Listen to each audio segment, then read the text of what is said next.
নূর নূর মোহাম্মদ পিয়ারা রাসূল আমার আল্লাহ ডাকে তোমারে কালেমা লা ইলাহা ইল্লাল্লাহ কালেমা লা ইলাহা ইল্লাল্লাহ।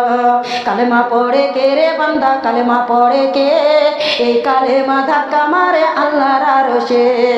আমার নবীজি বলে আমার গুনাহগার উম্মতি কালেমা লা ইলাহা ইল্লাল্লাহ কালেমা লা ইলাহা ইল্লাল্লাহ।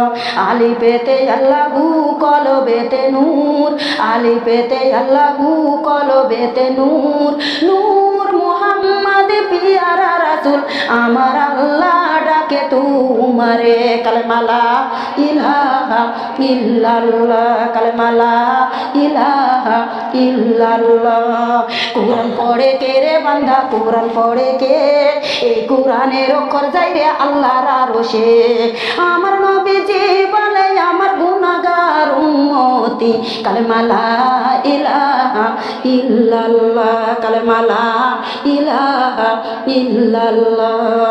আলিফেতে আল্লাহু কলবেতে নূর, আলিফেতে আল্লাহু কলবেতে নূর নূর মুহাম্মদ পিয়ারা রাসূল আমার আল্লাহ ডাকে তোমারে কালেমা লা ইলাহা ইল্লাল্লাহ কালেমা লা ইলাহা ইল্লাল্লাহ। নামাজ পড়ে কে রে বান্দা, নামাজ পড়ে কে? এই নামাজের সিজদা যায় রে আল্লাহর আরশে। আমার নবীজি বলে আমার গুনাহগার উম্মতি কালেমা লা ইলাহা ইল্লাল্লাহ কালেমা লা ইলাহা ইল্লাল্লাহ লা ইলাহা ইল্লাল্লাহু মুহাম্মাদুর রাসূলুল্লাহ। সকলে বলি সাল্লাল্লাহু আলাইহি ওয়াসাল্লাম। ও আল্লাহর বান্দারা কানে লাগাও, এইবার ভালো ছাত্র ছাত্রী যদি স্কুলে মাদ্রাসাত না যায়, মাস্টারের মন কিন্তু ভালো থাকে না। ভালো থাকে? ভালো থাকে? মা বোনেরা 3 দিন মাদ্রাসায় যায় নাই।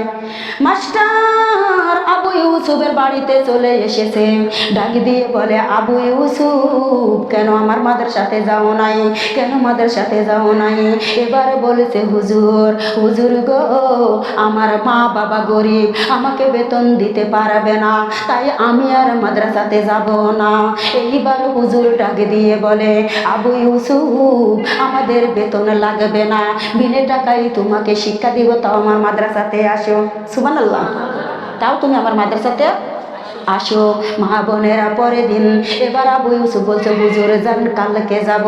সকালবেলা মাদ্রাসাতে যাবে, একটু রাস্তা যাইতেই পায় স্যান্ডেলটা ভালো না, ছিঁড়ে গিয়েছে। এক মুসিরির কাছে যায় বলে চাচা আমার স্যান্ডেলটা ভালো করে দেন তো। যখন স্যান্ডেলটা ভালো করে দিয়েছে, এবার মুসি বলেছে বাবা আবু ইউসুফ আমার হাতে টাকা দাও, টাকা না দিলে স্যান্ডেল দিব না। আবু ইউসুফ কান্দে আর বলে বাবা আমার কাছে কোনো টাকা নাই, আমি গরিবের সন্তান, সময়তে ভাত পারি না খাইতে, আমি স্যান্ডেল ভালো করার টাকা দিতে পারবো না। মুসি উঠে বলেছে তোমাকে স্যান্ডেলও দেওয়া যাবে না। ও চাচা আমি বড় কষ্ট করে কোরআন কারিম হেফজ করেছি, প্রথম পারা শোনাইয়ে দিই, আমি প্রাণ ভরে এক পারা কোরআন শোনাইয়ে দিই, কোরআন শুনে আমার পায়ে স্যান্ডেলটা দিয়ে দিন। এবার মুসি বলেছে বাবারে ওই শুনে আমার কি লাভ, ওই শুনে কোনো লাভ নাই, ওই শুনে আমি তোমাকে স্যান্ডেল দিতে পারবো না। এবার আবু ইউসুফ কান্দে আর বলে চাচা 1 পারা নয় 2 পারা নয় 20 পারা 30টা পারা কোরআনুল কারিমে শোনাইয়ে দিই, আমার কোরআন শুনে আপনি স্যান্ডেলটা দিয়ে দিন। মুসি বলেছে বাবারে আমি 30 পারা কেন, আরো যদি শোনাইয়ে দাও তাও স্যান্ডেল দিব না। বাবারে আমার টাকা দরকার, আমাকে টাকা দাও, তারপরে স্যান্ডেলটা নিয়ে নাও। এইবার স্যান্ডেল তুই মাদ্রাসাতে চলে যাই। এইবার হুজুর দেখে আবু ইউসুফ আসিতেছে, ডাক দিয়ে বলে বাবারে তোমার সকালে মাদ্রাসাতে আসার কথা, এত বেলা হলো কেন? আবু ইউসুফ ডাক দিয়ে বলে হুজুর আপনার মাদ্রাসাতে আমি আর পড়বো না, যে এই কোরআনের মান নাই সম্মান নাই, এই কোরআন শিখে আমি কি করব, আমি আর আপনার মাদ্রাসাতে পড়বো না। এইবার হুজুর বলছে কি হয়েছে বাবা? ও আল্লাহর বান্দারা কানে লাগাও, আলিফ বলে আল্লাহ ছাড়া কোনো মাবুদ নাই, বা বলে জান্নাত ছাড়া কোনো মজা নাই রে, কোনো মজা নাই। তা বলে তেলাওয়াত করো আল্লাহর কুরআন, সা বলে পাবে চুয়া পড়বে যতবার রে, পড়বে যতবার। জিম বলে জলদি করে করো না কোনো কাজ, হা বলে হারাম খাবার খাইও না রে আর, খ বলে খারাপ কথা মুখে বইল না, দাল বলে দিল দিয়া পড়ো আল্লাহর কুরআন, জাল বলে জিকির করো আল্লাহ রহমান রে, আল্লাহ রহমান। জোরে সর কন্যা সুবহানাল্লাহ, আরো একবার জোরে বলি সুবহানাল্লাহ। আল্লাহর বান্দারা কানে লাগাও না তো হুজুর, যেই কোরআনের মান নাই সম্মান নাই, ওই কোরআন শিখে আমি কি করব? আমি আর কোনোদিন আপনার মাদ্রাসাতে আসব না। এবার হুজুরের হাতে স্বর্ণের আংটি ছিল। কিসের আংটি ছিল? স্বর্ণের আংটি ছিল। কসাই আবু ইউসুফের হাতে তুলে দেয়, বাজান রে আংটি খানা বাজারে নিয়ে যাবে। ও বেটা খবরদার আংটি বিক্রি করবা না যেন, তুমি আংটি খানা 3 দোকানে নিয়ে যাইবা, কে কত দাম করে শুনে তুমি চলে আসবা। এইবার প্রথম মুদির দোকানে গিয়েছে। মুদির দোকানে যখন যাই, মুদি ডাক দিয়ে বলে 50 টাকা দাম দিব, আংটি বিক্রি করবো না। এবার কসমেটিকের দোকানে গিয়েছে। এইবার তারা সিডিকলের কিছু ব্যবসা করে, সিডিকলের ব্যবসা করে, কিছুটা হলো সোনা কিনেছে, 50,000 টাকা দাম করেছে, বলে আংটি বিক্রি করবো না। এবার স্বর্ণ করে দোকানে গিয়েছে। স্বর্ণ করা সোনা চিনে, দরদিরা চিনে কি চিনে না। সোনা চিনার কারণে স্বর্ণ করে ডাক দিয়ে বলে, বাবা আবু ইউসুফ, আমার দোকানটা যদি 7 বার বিক্রি করে দিই আর 7 বার যদি কিনি, এই আংটির সমতুল্য দাম হবে না, আংটির সমতুল্য দাম হবে না। ও আল্লাহর বান্দারা কানে লাগাও, আংটি বিক্রি করবো না বলে হুজুরের কাছে চলে এসেছে। হুজুরকে ডাক দিয়ে বলে, হুজুর প্রথম আমি মুদির দোকানে গিয়েছি, মুদি বলেছে 50 টাকা বিক্রি করে নাই। তারপরে আমি ছোট কসমেটিকের দোকানে গিয়েছি, 50,000 টাকা দাম করেছে, বিক্রি করে নাই। তারপরে স্বর্ণকরের কাছে গিয়েছি, স্বর্ণকর বলেছে 7 বার বিক্রি করলেও আংটির সমতুল্য দাম হবে না। হুজুর আমি এইগুলা দেখে আসলাম। হুজুর ডাক দিয়ে বলে, বাবারে তুমি যে বলছো কোরআনের কেন দাম নাই?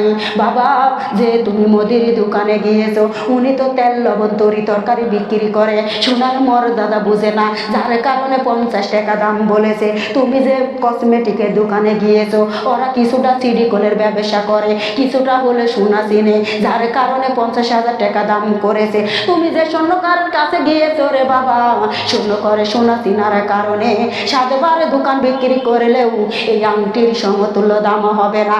ওরে বাবা, এই দুনিয়ায় যদি কোরআনের সম্মান না থাকে, বাবা রে পরকালে তুমি সম্মান পেয়ে যাবে।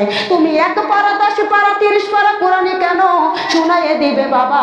ওই মানুষটা তো আমার জাতের মানুষ নয়। যদি জাতের মানুষ হই তোরে বাবা, তোমার গায়ে যে সুন্নতি পোশাক আছে, এই লিবাস দেখে দেখে তোমাকে আল্লাহর বান্দা দেখে হাড়ির ভিতরে মুখ দিয়া কুকুরে ভাত খাইতেছে। বিশ্বনবী দরবারে চলে গেছে, ইয়া রাসূলুল্লাহ ইয়া হাবিবাল্লাহ, ও গো নবীজি আমি ভাত রান্না করে রেখেছি, আমার পালিত কুকুর হাড়িতে যায় মুখ দিয়া ভাত খাইতেছে।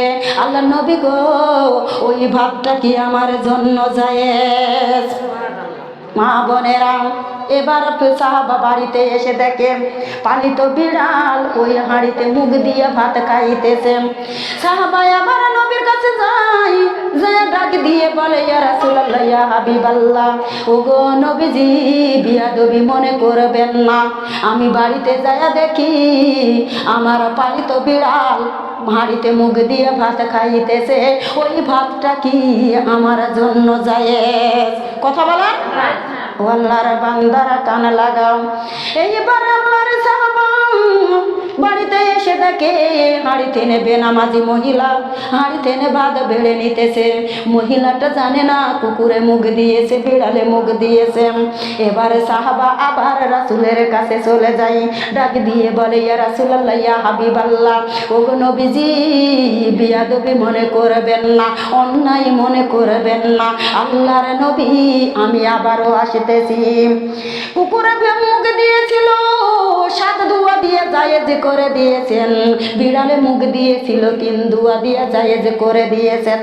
আল্লাহ নবী গো, আমি বাড়িতে যাইয়া দেখি বেনামাজি মহিলা আমার হাঁড়ি থেকে ভাত বেড়ে নিতেছে। ওই ভাতটা কি আমার ক্ষুধা নিবারণ করা জায়েজ? ওই ভাতটা কি আমার জন্য জায়েজ? কথা বলেন, জায়েজ জায়েজ? আল্লাহর বান্দারা কান লাগাও, নবী আমার ডাক দিয়ে বলে সাহাবারে, কুকুরে মুখ দিয়েছিল 7 দুয়া দিয়ে জায়েজ করে দিয়েছি, বিড়ালে মুখ দিয়েছিল 3 দুয়া দিয়ে জায়েজ করে দিয়েছি। এখন যদি 512 দুটো করো, তারপরে ওই ভাতটা তোমার জন্য জায়েজ নয়। বিড়ালের চাইতে কুকুরের চাইতে জঘন্য নারী হলো বেনামাজি মহিলা।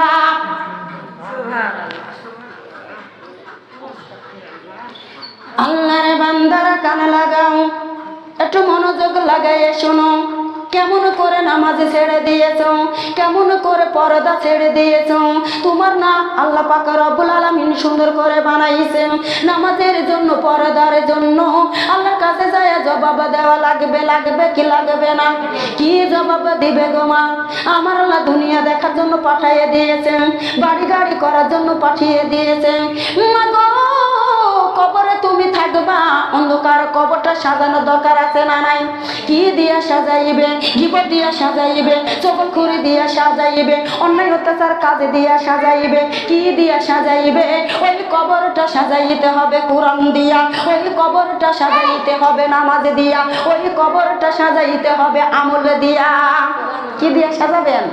বলেন, কি দিয়া সাজাবেন? আমল করা লাগবে না লাগবে না? আল্লাহর বান্দারা কান লাগাও, সামনে মাহে রমজান চলে আসিতেছে। ফেব্রুয়ারি মাসের আজ গো 6 তারিখ, কয় তারিখ? আজ 6 তারিখ। 18 তারিখে কিন্তু রোজা হবে, জোরে কোন? 18 তারিখে রোজা পেয়ে আমরা খুশি না বেজার?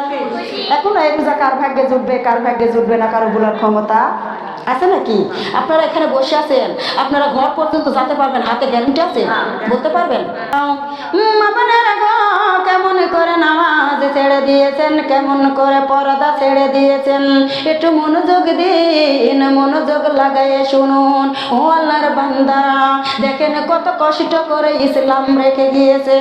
যাই নাই, যাই নাই, সুখ করে রেখে গিয়েছে। একটা মায়ের গর্ভে সন্তান, বাপজান ডাক দিয়ে বলে বিবি রে, ওরে বিবি, আল্লাহ যদি আমাকে কন্যা সন্তান দেয়, বাপু বলে কেটে কুটে মানুষই বানাইব। কি করব? মানুষ বানাইব। আল্লাহর কি কুদরতময়। মেয়ে সন্তান হয়েছে, বাপজান খুশি না বেজার? এই যুগে কিন্তু মেয়ে হলে রাগ করে, করে কি করে না? মাগা, মেয়ে সন্তান হলে রাগ করে, আর বেটা বলে খুশি হয়, জোরে কোন ঠিক না? মাগো, বিটির মতন কোনোদিন বেটারা হয়? হয় নাকি? বেটারা বউ পালে সব শেষ, ঠিক না বেটি? আর বেটিরা পরার বাড়ি থাকে, কোনোদিনও মাকে বলতে পারে? বলে পারে? আল্লাহর বান্দারা কান লাগাও, ও দরদে মা বোনেরা, বিটি হয়েছে যখন 4 বছর বয়স হয়, ওই বিটিটাকে মাদ্রাসাতে ভর্তি করে দিয়েছেন, জোরে কোন? আপনার সন্তান স্কুলে যায় বলে ABCD, কোনো নেকি আছে কি? সন্তান মাদ্রাসাতে যায় বলবে আলিফ বা তা, আলিফে 10টা, বায়ে 10টা, 30টা মেলে, 3টা মেলে 30টা নেকি আমল নামায় লেখা হয়, জোরে কোন? আল্লাহর বান্দারা কান লাগাও, আল্লাহর বান্দারে মনোযোগ লাগাইয়ে শুনুন, খেয়াল করুন। ওই মেয়েটা মাদ্রাসাতে 11 বছর বয়সে আল্লাহর কোরআন হেফজ করে বাড়িতে উঠে এসেছে। ওই মেয়েটা মা বোনেরা ফজর পড়ে কোরআন পড়তো, জোহর পড়ে কোরআন পড়তো, আসর পড়ে কোরআন পড়তো, মাগরিব পড়ে কোরআন পড়তো, এশা পড়ে কোরআন পড়তো, তাহাজ্জুদ পড়ে কোরআন পড়তো। মা বোনেরা, আমি যেমন তালিম করি, বলেন তো মল্লগড়ের মানুষ জানে কি জানে না? ওই ঢাকার মানুষ জানে কি জানে না? ওই ভাই পাড়ার মানুষ জানে কি জানে না? মা বোনেরা, মাকে রাতে উঠবে কি উঠবে না? কথা বলেন। ডাকে রাতে কথা উঠবে না, বুদির হাটে কথা উঠবে না? উঠবে না, উঠবে না কথা? মা বোনেরা, এরকম জানাজানি হইতে হইতে বেঈমান কাফেরের কাছে কথা চলে গিয়েছে। মা বোনেরা, বেঈমান কাফেরেরা দেশ ঘিরুয়া করেছে। বাপজানের কানে খবরে চলে যায়। বাপজান ডাক দিয়ে বলে মারে, ও মা চলো আমরা লুকিয়ে পড়ি। মেয়েটা ডাক দিয়ে বলে আব্বাজান, আমি আল্লাহ আল্লাহর কোরআন পড়ি। কার কোরআন? আল্লাহর কোরআন পড়ি। ওরে আমার আব্বু মা তোমরা লুকিয়ে পড়ো, আমি তো লুকিয়ে পড়বো না, আমি আল্লাহর কোরআন তেলাওয়াত করতেছি। এবার বাপ মাও বলেছে মারে আমাদের বাড়িটা ঘিরুয়া করে ফেলেছে, মনে হয় দরজাটা ভেঙে ফেলবে, এরকম উক্রম করে ফেলেছে। এবার মেয়েটা আল্লাহর কোরআন তেলাওয়াত করতেছে, বাপ মাও লুকিয়ে পড়েছে গো মা। আর মেয়েটা 11 বছরকার ছোট নাবালিকা বাচ্চা পাঠালে কোলে করে উঠাইয়ে নিয়ে গিয়েছে। আল্লাহর কোরআনটা এরকমই থাকলো, বন্ধ করা পর্যন্ত ক্ষমতা দিল না। বেঈমান কাফেরেরা মেয়েটাকে তুলে নিয়ে যায়, সারা রাত নির্যাতন চালিয়ে গিয়েছে। মেয়েটা কান্দে আর বলে ওরে বেঈমানেরা রে, তোর মতোই যদি তোর যদি আমি মেয়ে হইতাম, আমি যদি তোর বোন হইতাম, আমার সাথে এরকম বিয়াদবি করতে পারতিস আমার সাথে এরকম করতে। আল্লাহর বান্দারা সকালবেলা ঢোলা পিটি দিয়েছে গো মা, মেয়েটাকে পিঠ মুড়া দিয়ে গাছের সাথে বেঁধেছে। মেয়েটা ডাক দিয়ে বলেছে আল্লাহ দরদি, আল্লাহ আমার ইজ্জতের বিনিময়ে আমার ইমানটাকে মজবুত করে দাও। কেমন ইজ্জত, কেমন মজবুত ইমান ছিল তার। আর আমাদের কি ইমান, কি ইমান কথা বলেন, আমাদের কি ইমান। আল্লাহর বান্দারে এখন তো ইজ্জত দেওয়া লাগে না, এখন তো মান সম্মান দেওয়া লাগে না, তারপরও আমাদের নামাজ নাই। আছে আছে, খেয়াল করে শুনবেন।